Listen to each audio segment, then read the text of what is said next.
Good morning प्यारे बच्चों, कैसे हैं आप सभी। आप लोगों का स्वागत करता हूं आपके अपने यूट्यूब चैनल स्टडी अप पर, जहां हम लोग मैथमेटिक्स के क्वेश्चन सॉल्व कर रहे हैं बोर्ड एग्जाम से रिलेटेड। तो आज के क्वेश्चन में हम लोग सीखेंगे coordinate geometry, chapter number 7 NCERT. 7.2 7.1 हम लोग कल कर चुके थे, जिसमें हम लोगों ने फॉर्मूला लाइन का पढ़ा था। जिसने ना वीडियो देखी हो तो जाके देख सकता है। लाइन का फॉर्मूला क्या था, x2 माइनस x1 एक ब्रैकेट में whole square plus y2 minus y1 का होल स्क्वायर और सारे का अंडर रूट। तो a और b के बीच का डिफरेंस हम निकाल सकते हैं। आज के फॉर्मूले में पढ़ेंगे सेक्शन फॉर्मूला। कोई लाइन अगर जा रही है x2 y1 और x1 y1 के बीच में, तो सेक्शन फॉर्मूला में m1 और m2 पर इसकी वैल्यूज क्या निकल के आएंगी। तो फॉर्मूला होता है m1 x2, m1 के साथ x2 inter cross plus m2 के साथ x1 और नीचे m1 और m2। m क्या है, m मिड पॉइंट है, सेक्शन का मिड पॉइंट। मिड पॉइंट कह सकते हैं या तो रेशियो।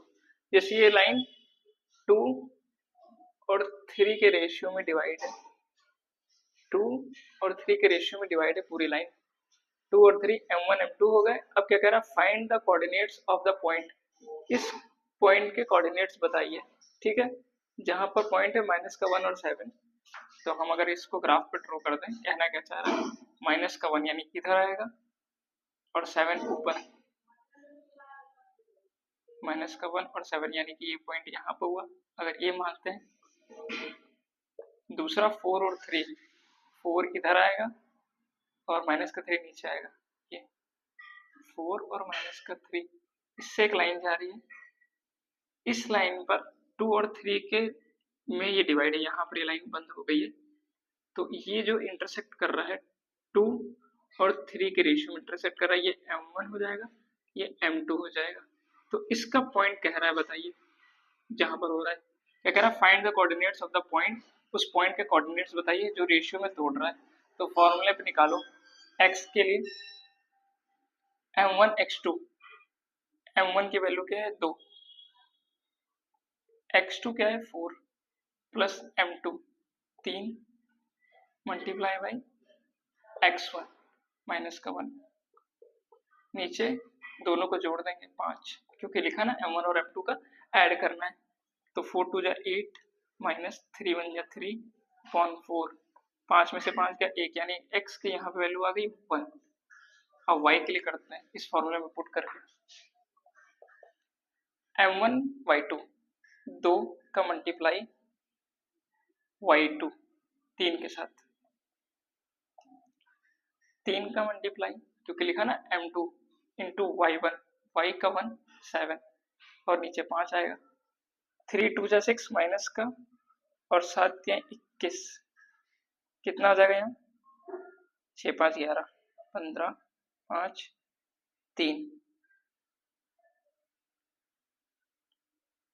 3 आ गया, y की वैल्यू 3, यानी कि ये पॉइंट 1 और 3, 1 ये रहा 1 और 1 2 3, 1 2 3 यहाँ पर कहीं आएगा, ये पॉइंट है। इस पॉइंट की ये बात कर रहा था इस क्वेश्चन में, 1 और 3 जो 2 और 3 के रेशियो में इस लाइन को काटते हैं। अगर एग्जामिनर इस क्वेश्चन को ऐसे दे देता कि 1 और 3 पॉइंट्स हैं इसी क्वेश्चन में, ठीक है, 1 और 3 पॉइंट्स हैं और m1 और m2 पूछ लेता, ये पॉइंट दिए हुए एज इट इज a और b। इसी क्वेश्चन में a और b दिया हुआ है, a और b दिया हुआ है और ये रेशियो पूछ लेगा कि अब किस रेशियो में डिवाइड करें। तो कैसे निकालेंगे, ये चीज यहाँ रख लेंगे, 1 की वैल्यू यहाँ रख लेंगे और m1 m2। इसी क्वेश्चन को मैं करके दिखाता हूँ क्या कहना चाह रहा हूँ। इतनी बात समझ में आ गई। इसको रफ करते हैं, जो हम कहना चाह रहे हैं वो हम बता रहे हैं। क्या कहना चाह रहे थे वो हम बताने जा रहे हैं कि पॉइंट दे दिया, पॉइंट दे दिया 1 और 3, अब रेशियो पूछ रहा है, बताइए क्या होगा रेशियो। ठीक है, सॉरी माफ करिएगा, रेशियो m1 m2 है। तो कोई दिक्कत नहीं, पॉइंट दे दिया तो पॉइंट यहाँ रख लो, यहाँ पर m1 ऐसे इट इज रहने दो, x2 आपके पास है ही है, कहाँ गया 4, m2 ऐसे ही रहने दो, x1 आपके पास है माइनस का 1 divide by m1 plus m2, 1 का इससे मल्टीप्लाई हो जाएगा m1 plus m2, 4m1 minus का m2। यहाँ से आप देखोगे तो क्या आ रहा है आपके पास m, माइनस का 3 और माइनस एम माइनस का m2 माइनस का 2m2, ये कट हो गया। अब m1 अपॉन m2, यहाँ से देखो 2 मल्टीप्लाई में था, डिवाइड में चला जाएगा, और 3, ये रेशियो था ना इस क्वेश्चन में, 1 m2 का 2 3 का, आ गया। इसी से ये क्वेश्चन निकाल दिया हमने।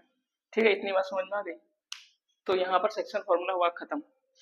अब 7.2 के और क्वेश्चंस हम लोग करेंगे नेक्स्ट वीडियोस में, नेक्स्ट क्लासेस में। ओके, थैंक यू, धन्यवाद। चैनल को लाइक सब्सक्राइब कर दीजिए ताकि आने वाले वीडियोस की नोटिफिकेशन आपको प्राप्त होती रहे।